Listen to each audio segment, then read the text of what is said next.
Buongiorno a tutti. Oggi iniziamo la nostra puntata, la seconda puntata di Dipende tutto dall'alzata, speciale qualificazioni olimpiche, in maniera un po' anomala e vi spiego perché. Abbiamo registrato questa puntata ieri, nella giornata di ieri, parlando appunto di quanto è successo alla qualificazione olimpica. Come tutti sapete, l'Italia di Mazzanti non è riuscita a qualificarsi perdendo diciamo, la partita cruciale con la Polonia. Cos'è successo? Noi abbiamo parlato durante la nostra trasmissione, che vedrete appunto, della situazione di Mazzanti e di tutto quello che concerne un attimino tutta questa situazione. Solo che poi in serata è giunta la notizia che Mazzanti non sarà più l'allenatore della nazionale e al suo posto dovrebbe arrivare Velasco. Quindi perché noi abbiamo fatto questa premessa? Perché voi vedrete una puntata in cui noi parliamo di Mazzanti come se ancora fosse ancora l'allenatore della nazionale, come se ancora tutto non fosse successo, ma in realtà si stanno muovendo tante cose, per cui vi spieghiamo appunto perché ci sentirete parlare in un certo modo. Quindi guardate la puntata che comunque è gradevolissima anche perché abbiamo un ospite d'eccezione che è Franco Bertoli che ci parlerà delle sue Olimpiadi dell'84 a Los Angeles e poi abbiamo anche un ospite in studio molto interessante che è Ilia Strano che sia manager di Occhio Vivo e parlerà anche dell'azienda ittica di Valastro. Quindi godetevi la puntata e capirete perché parleremo in un certo modo di Mazzanti, anche se in realtà è tutto un po' stravolto. Speriamo che vi divertiate lo stesso e buona visione. Ciao a tutti! Buongiorno a tutti, sia agli amanti della pallavolo che non amanti della pallavolo che cercheremo sempre di più di attirare dalle nostre parti. Oggi siamo alla seconda puntata della speciale di Dipende tutto dall'alzata per le qualificazioni olimpiche di pallavolo femminile che come tutti saprete, quasi tutti saprete sicuramente, non sono andate benissimo per l'Italia, però ne parleremo più approfonditamente durante tutto il corso di questa nuova puntata. Come sempre abbiamo un ospite in studio che adesso mia sorella vi presenterà. Per la nostra rubrica I 5 cerchi avremo ospite un atleta olimpionico e quindi vediamo che abbiamo intanto in studio. Sì, seguendo questa falsariga di presentarvi finalmente i nostri partner. Va bene detto Partner, così? Vabbè, non Ho la sai dire sbagliato. bene questa parola, Non la so dire bene, niente. Oggi abbiamo, scusate, Ilia Strano, food manager, no, responsabile food uguale, di Occhio uguale, Vivo. Occhio Ora Vivo. ci racconterai cos'è Occhio Vivo. Ce lo Sì. può raccontare un attimo? Sì, da un primo assaggio ce lo può dare. Cos'è Occhio Vivo? Occhio Vivo è il nostro marchio dell'azienda Valastro che opera nel settore ittico. Abbiamo la fortuna di affiancare un colosso come il Gruppo Arena e quindi ci troviamo all'interno dei supermercati a insegna Deco Gourmet super conveniente. Ma quindi fate, scusa, e poi mi fermo. Sì, no. Cioè, non è che è completamente estrapolato dalla vendita, tra virgolette, normale del pesce, cioè voi fate delle ricette che mi pare che cucini tu, che inventi tu, sono tutte particolari. Non cucino io, invento No, non io, cucini. sì, invento io. Abbiamo 16 pescherie e poi 2 cucine ed un laboratorio. Quindi nelle cucine sì, ci sono dei validi collaboratori che cucinano fisicamente, però il progetto nasce... È tutto tuo, Sì, è diciamo. tutto mio. Questo Possiamo anche Il mio dire quarto che Ilia figlio. è un ex pallavolista, vice campione d'Italia, Sì, sì. under 15 Sì. nel 1990. Basta. sì. Per Abbiamo questo fatto primo... anche un piccolo tuffo nella storia. Sì, no, poi se mi permetti, Revival. se ho un altro secondo, no, volevo lo so. dire che ho questo foulard esclusivamente per una questione estetica, perché ho smontato le treccine e i miei capelli sono tipo, non lo so, mia sorella mi guarda e ride, perciò ho detto io non posso andare in giro. Io a casa quando la guardo, purtroppo mi esatto, scappa. quindi sono stata costretta a coprirmi. Alle prossime treccine. Alle prossime treccine. Esaurita questa parentesi familiare, parliamo un attimo, parliamo anche con Ilia, parliamo di questa La chiamiamo debacle dell'Italia, non la chiamiamo debacle, ma diciamo sicuramente è una grossissima delusione, perché ci si sperava un po' tutti, anche come una forma di riscatto dopo la disavventura degli europei, culminata poi insomma con tutta la polemica di Mazzanti e Gonu. E quindi speravamo, ed bisogna dirlo, l'Italia ce la stava facendo, diciamo, l'ultima partita con la Polonia, quella di domenica scorsa, che era quella proprio, diciamo, lo spareggio, quindi o dentro o fuori, perché gli Stati Uniti erano già qualificati, quindi Polonia, che tra l'altro giocava in casa contro Italia, chi vinceva staccava il pass, appunto, avrebbe staccato il pass per le Olimpiadi. Dopo una partenza fulminante dell'Italia con uno splendido primo set, poi sono andati quasi ai vantaggi 25-23, 24-26, adesso non mi ricordo, comunque il secondo e il terzo set molto combattuti, solo nella parte finale le atlete azzurre non sono riuscite a chiudere. Quindi che cosa succede adesso? Visto che non si sono qualificate con questo torneo preolimpico, c'è ancora qualche speranza, diciamo? Sì, ovviamente secondo me alle Olimpiadi ci vanno, perché col sistema del ranking sono tutte qualificate, l'Italia è messa bella lì tranquilla al quinto posto, diciamo, quindi è chiaro che il problema secondo me non è andare alle Olimpiadi, esatto. Il problema è come andare alle Olimpiadi. E con chi? Come con chi? Con l'aereo, non lo so. Con chi? Tu hai detto come, io dico con chi, sia come allenatore che come atleta. Quindi bisogna aspettare quello che aveva detto il presidente Manfredi, facciamo questa qualificazione olimpica e poi prenderemo le decisioni. Certo, secondo me le riunioni saranno sarà un continuo. Un clima insomma infuocato, perché sicuramente il momento è molto delicato, perché venendo fuori da grandi risultati come pure nel mondiale, cioè una squadra che vince il mondiale e poi dopo non riesce a mantenere, lo sappiamo tutti benissimo che quando uno arriva a vincere qualcosa poi la riconferma è sempre complicata, ne sappiamo qualcosa benissimo noi, che dopo lo scudetto purtroppo, e non per colpa nostra ma per tutto un sistema che ci stava attorno, non siamo riusciti, non abbiamo potuto neanche lottare per la riconferma, diventa tutto molto complicato in effetti. Quindi onore alle ragazze che comunque hanno lottato fino alla fine e speriamo appunto nel ranking. Tu hai seguito queste? Ho visto le ultime due partite. Sì. Sai dirci, non so, che cosa ne pensi, che idea la ti sei pallavolo fatta? dei nostri tempi era più bella, Completamente diversa, anche perché io non ho più seguito, ho ricominciato a seguire con la vostra trasmissione. Hai visto? Sì, e mi sono già appassionata di nuovo. Ecco, bellissimo. e quindi potremmo rivederti in campo? No, esageriamo. esageriamo. Però magari a vedere qualche partita, sì. Vabbè, ti aspettiamo. Sì. Meglio occhio vivo, dai, meglio dedicarsi alla cucina, a questi piatti, queste... Ma come Sì, ti vengono certo. le ricette? Ma tu le provi su te stesso? Allora, nel senso, le di testi solito prima? più o meno l'iter è questo: prima provo a casa, Sì. vedo le reazioni a casa, Quasi sempre comunque di qualcun altro, non la tua reazione. No, sì, la reazione è mia, certo, quella prima Deve piacere neanche a te. la porto a tavola se non piace a me. Comunque noi ci proponiamo come cavi, tu ci Perfetto. chiami, noi veniamo ad assaggiare. Bellissimo, Problemi sì. zero. Mi piace molto, mi piace. E quindi Dopodiché noi lo proviamo in cucina con i ragazzi, quindi saranno loro a cucinare questa stessa ricetta e poi una volta approvata facciamo tutte le analisi dopo 2 giorni, dopo 3 giorni, specialmente per i prodotti che vengono preconfezionati. Dopodiché c'è un altro iter da seguire, creare il codice in bilancia, poi si deve creare c'è un libro unico, lavoraccio, non è- libro unico, etichetta, ci sono Non è 100.000 semplicissimo.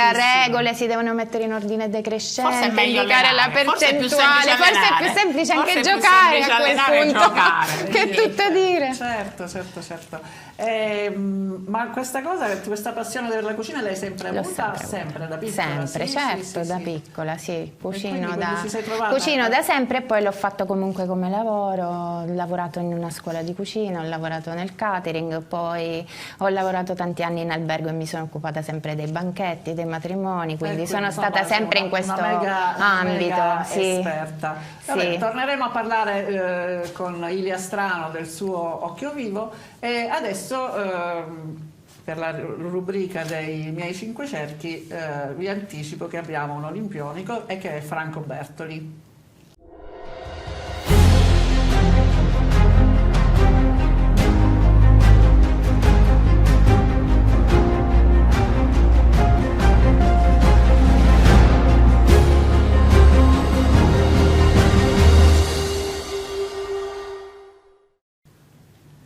Per i miei cinque cerchi oggi parliamo di Olimpiadi sempre, ma di Olimpiadi di pallavolo con il nostro amico Franco Bertoli. Ciao Franco. Ciao Franco. Ciao a tutti, bentrovati, è un piacere essere in diretta con voi. Grazie, grazie mille. Noi parliamo con te delle Olimpiadi del 1984, quelle di Los Angeles, dove l'Italia prese la prima, diciamo, medaglia olimpica e tu eri uno dei protagonisti, il famoso Mano di Pietra, ancora questo nomignolo non te lo togli di dosso. Raccontaci un po' questa esperienza olimpica. Beh, innanzitutto giocare l'Olimpiade è la soddisfazione più grande, nel senso che mondiali europei sono bellissimi, ma l'Olimpiade è proprio, come dire, sentirsi immersi nella storia dello sport mondiale, perché stai nel villaggio olimpico con di fianco tutti i più grandi atleti del mondo di tutti gli sport, quindi questa è veramente, come dire, qualcosa di eccezionale che ha la fortuna di aver vissuto, e soprattutto anche entrare nei tempi, perché stiamo parlando oramai di quasi 40 anni fa, quindi non c'erano social, c'erano pochissime fotografie, si sapeva poco, quindi si viveva veramente in prima persona delle incredibili relazioni con lo sport, con tutto lo sport di tutto il mondo. Poi quelle Olimpiadi furono molto particolari, c'erano tensioni, guerra fredda, quindi insomma tanto, come ho detto prima, della storia dello sport mondiale. In particolare, entrando proprio nello specifico delle partite, voi siete arrivati secondi, quindi avete perso la finale con? No, noi arrivammo terzi, terzi. Il bronzo, e perdemmo la semifinale col Brasile. Ah, ecco, scusa. Col Brasile vincevamo 1-0, poi loro con la battuta in salto, che ai tempi erano tra le prime volte che si vedeva così tanto, i brasiliani ci misero in grossa difficoltà e poi vincemmo il bronzo, e vinse l'Olimpiade gli Stati Uniti, che tutti dicevano ma squadra così così. Invece da quell'Olimpiade cambiò la pallavolo mondiale, perché da una pallavolo fatta di universali ci fu la nuova pallavolo che era fatta di specialisti, perché Doug Bill, Kira Lee, Berzins giocavano con la prima linea che andava in seconda a ricevere, quindi i centrali non ricevevano quasi più. Insomma, la nuova pallavolo che si gioca ancora oggi più o meno nacque proprio in quell'Olimpiade di Los Angeles, grazie al grandissimo allenatore Doug Bill, che io ebbi la fortuna di avere anche a Milano. Senti, a proposito, scusami, no, perché mi è venuta in mente una cosa, allora poi c'è sempre questo momento in cui noi ci accapariamo il tempo di questi collegamenti. No, mi riferivo alla battuta in salto. Tu mi pare che fossi uno dei primi, o se non il primo qui in Italia a effettuarla. Dico, da chi l'hai presa, da chi hai imparato, come è venuta questa storia qui? Beh sì, in effetti io sono stato il primo, ho gli articoli di giornale ancora 1981, ero andato a fare la Coppa del Mondo in Giappone, c'era qualcuno che batteva in salto ma flottante. Io ero molto forte, infatti come hai detto tu prima, Mano di Pietra, e avevo un grandissimo allenatore, il mio allenatore più importante, Silvano Prandi, e un certo Zlatanov, papà dell'attuale Zlatanov, dirigente di Piacenza, i quali già mi spingevano ad attaccare moltissimo dalla seconda linea, però io, ridendo e scherzando, schiacciavo anche dalla battuta, e quello fu il primo titolo che mi fecero, e proprio con Prandi poco tempo fa, io sono ambassador della federazione, vado in giro a raccontare la nostra storia. Ci siamo ricordati che la prima volta fu proprio a Torino contro il Petrarca Padova. Io feci tantissimi ace, perché gli altri ricevevano solo in due, non erano abituati, e quella fu la prima volta in assoluto della battuta in salto in Italia, ma forse anche in Europa, non saprei dove altro. Vabbè, benissimo. Donata ti voleva chiedere qualcosa? Sì, ti volevo chiedere qualcosa, che era esattamente questo, perché mi ricordavo che quando noi ci siamo visti a Catania mi raccontasti questa storia che tu eri stato il primo a effettuare la battuta in salto, quindi se possiamo un po' parafrasare: chi di battuta in salto ferisce, di battuta in salto perisce, perché In che senso? ha detto che a Los Angeles gli americani battevano ecco. in salto e li hanno messi Scusa, non ero molto in forte forte. difficoltà. Quindi mi sposto ai giorni nostri. Ovviamente avrai seguito, scusami, le qualificazioni olimpiche delle donne e c'è stato, insomma, questo un po' patatrack. Possiamo sapere la tua idea? Ma da fuori è difficile, sicuramente è un patatrack, come dici tu, che è iniziato con l'europeo, nel senso che abbiamo visto Egonu sì, Egonu no, titolare, riserva, doppio cambio, che è una cosa insomma che si vedeva che stava in piedi così, con gli stuzzicadenti, come si dice, quindi era qualcosa che si era rotto dentro la squadra, è andata male quella manifestazione, l'europeo, a dire la verità anche per poco, perché se penso che noi vincevamo il quarto set 18-14, come peraltro 18-14 vinceva anche l'Italia alle qualificazioni olimpiche contro la Polonia, lì se avessimo vinto con la Turchia quella partita di semifinale forse vincevamo l'europeo, anche in quella condizione veramente diciamo incasinata tra Egonu, Mazzanti e spogliatoio, perché poi non credo che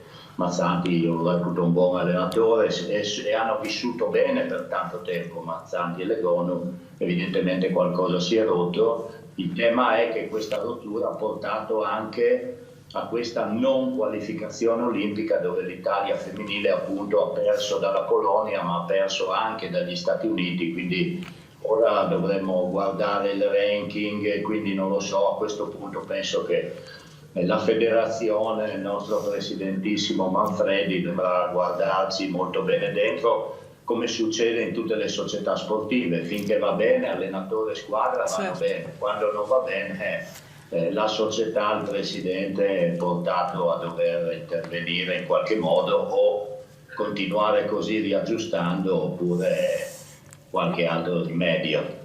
Approfittiamo della tua presenza, Franco, perché credo che tu sia uno dei pochissimi, o forse l'unico, che ha rivestito tutti i ruoli. Ti ho rubato la domanda, ti ho spoilerato uno a uno. Anch'io stavo pensando. Giocatore, allenatore, dirigente, dirigente coach. CONI, mental coach, politico. Ora col beach volley. Beach volley. Tutto. Ma che cosa vuole fare Franco Bertoli da grande? Cambiare. Il cambiamento secondo te è alla base di tutto?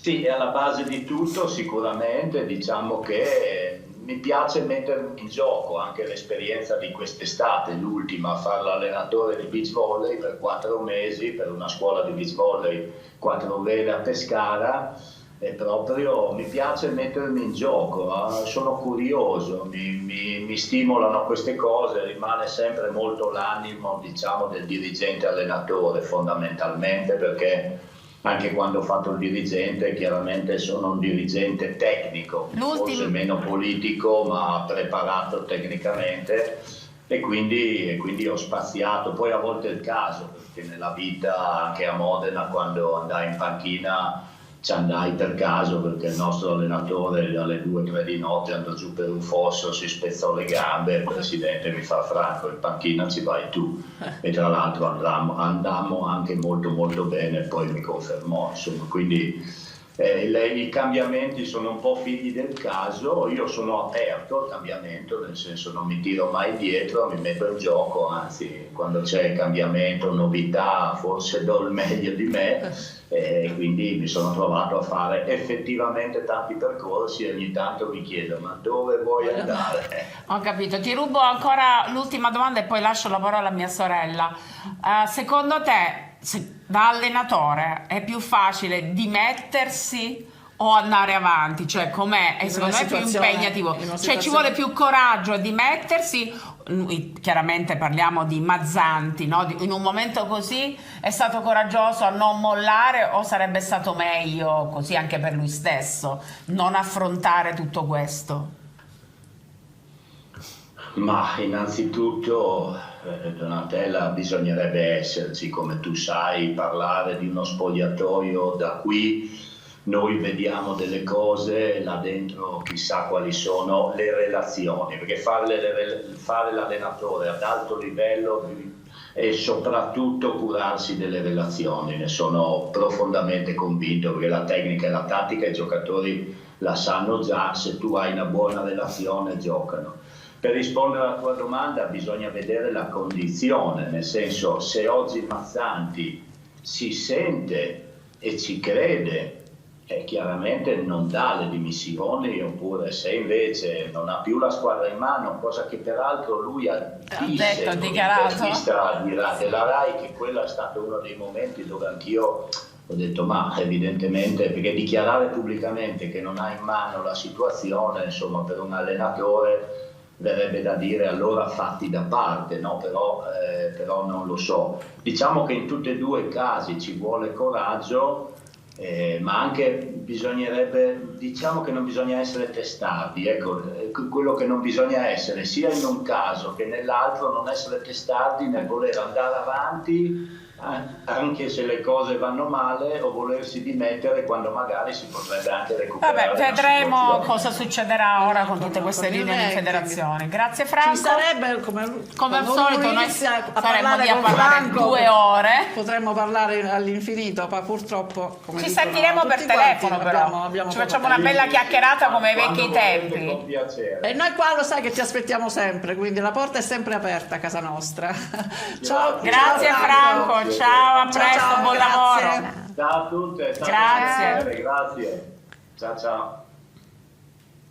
Salutato Franco Bertoli, quest'altro monumento. Io dico sempre monumento, ma se sono così i nostri ospiti, Se sono che ce ne monumenti, il siano. monumento ce n'è uno Non solo. possiamo fare, monumenti ce ne sono tanti in tutte le città, quindi anche lui è un monumento veramente. E poi un'enciclopedia, visto come parlava, si ricordava la prima battuta in salto in Olanda, cioè niente, avremmo potuto parlare francamente molto di più, però per adesso le puntate sono strutturate così. Torniamo un attimino a parlare dell'Italia. Come sapete il girone dell'Italia ha fatto, ha promosso, si sono qualificate sia gli Stati Uniti che la Polonia che ospitava. Diamo un attimo un'occhiata brevissima agli altri due gironi. Il girone B, che era in Giappone, si è disputato in Giappone. Il Giappone sperava di farcela, ma purtroppo non ce l'ha fatta, perché si sono qualificate Turchia e Brasile. Il Giappone era a 16 punti come il Brasile, però per una differenza quotente 7 e rimane fuori dalle Olimpiadi. Nell'ultimo girone invece anche lì la Cina si era organizzata questo girone in casa per passare il turno e per qualificarsi, ma c'è stata questa sorpresa incredibile della Repubblica Dominicana, che ha vinto il girone inaspettatamente con 17 punti, ben 2 punti sopra la Serbia, che era la seconda qualificata. Questa Repubblica Dominicana ha una giocatrice, io l'ho guardata su YouTube perché mi sono incuriosita, avevo letto qualcosa, una certa Martinez, che è veramente una giocatrice spettacolare, che evidentemente in questo caso la giocatrice è riuscita, sicuramente supportata da tutto il resto del quadro, comunque ha fatto un risultato che per la Repubblica Dominicana è qualcosa di assolutamente impensato e impensabile.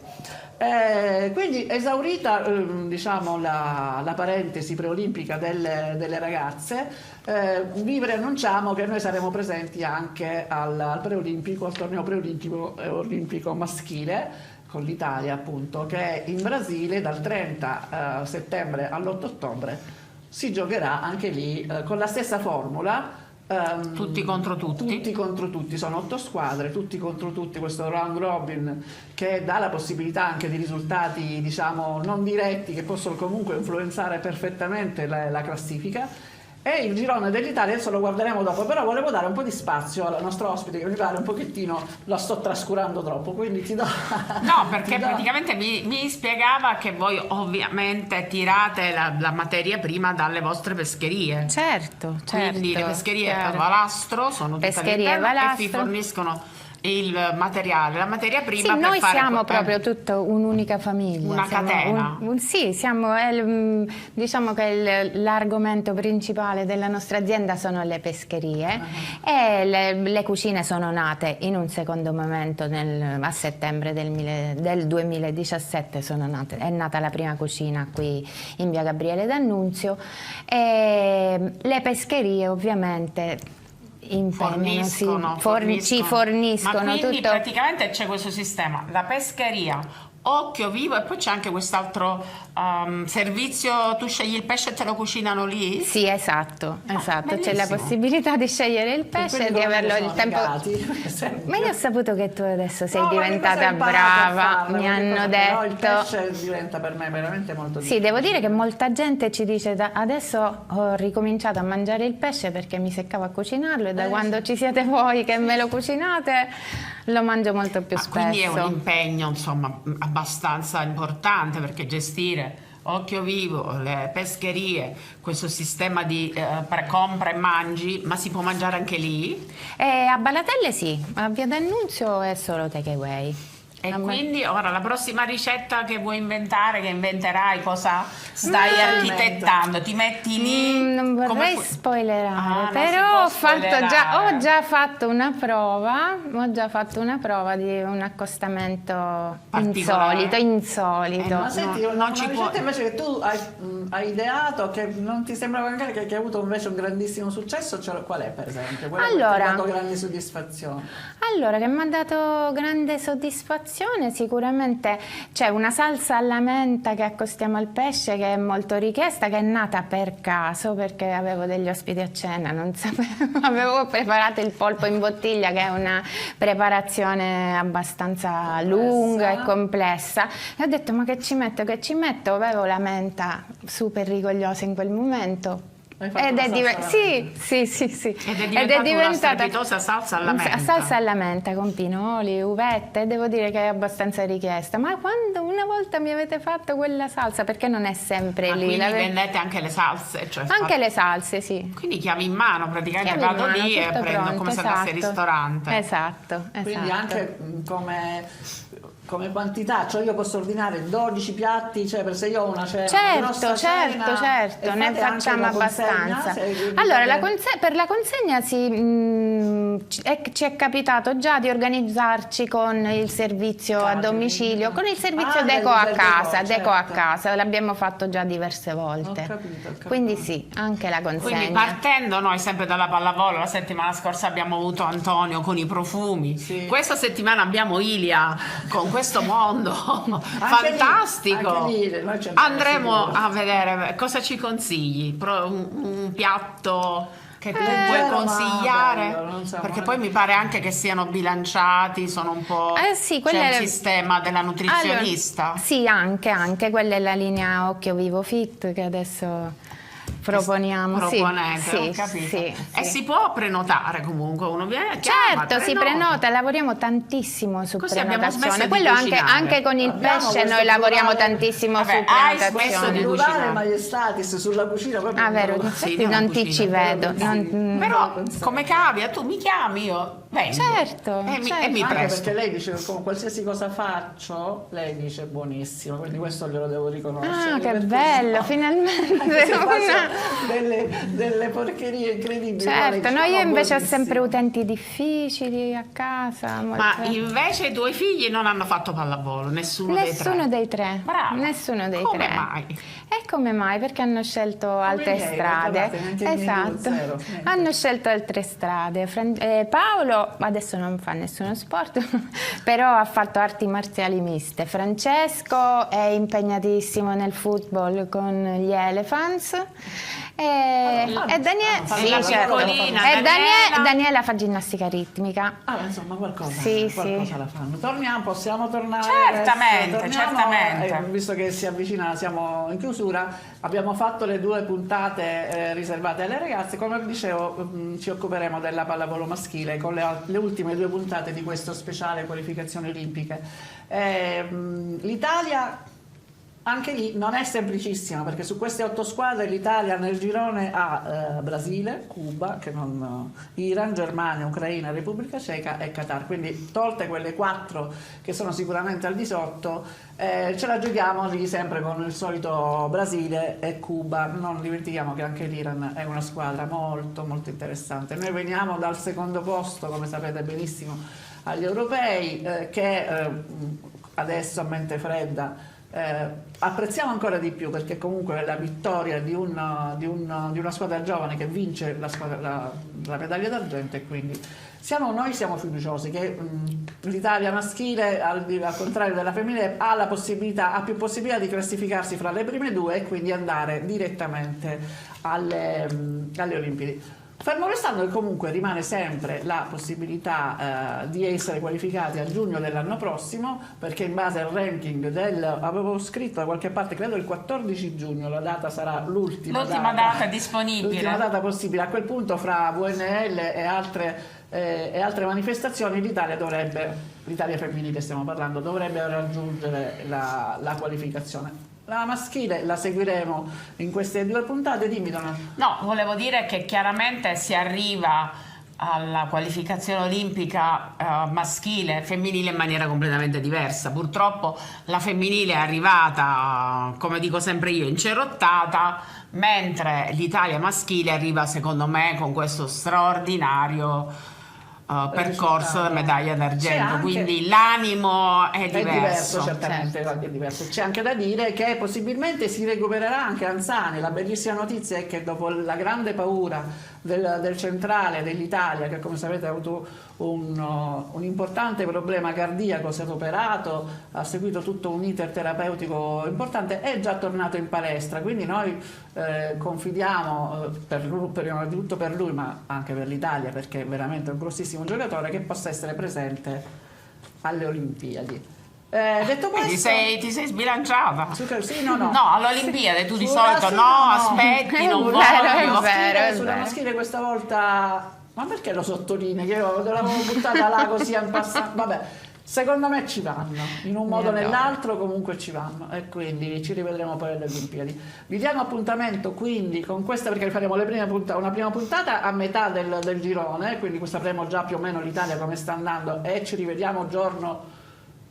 Ce la puoi fare? No, ci rivediamo la prossima settimana. Giorno 6, venerdì 6, sempre alle 10, con la prima delle 2 puntate maschili, e poi a chiusura quando speriamo di darvi la bellissima notizia. Detto ciò, io ho concluso, salutiamo Ilia Strano, la food responsabile di Occhio Vivo, Pescheria Valastro, che ci ospiterà a casa sua, non veniamo lì a mangiare, quindi noi ci siamo proposte come cavie per assaggiare, e niente, ci vediamo venerdì 6. Buona giornata a tutti, grazie. Ciao. Grazie a voi.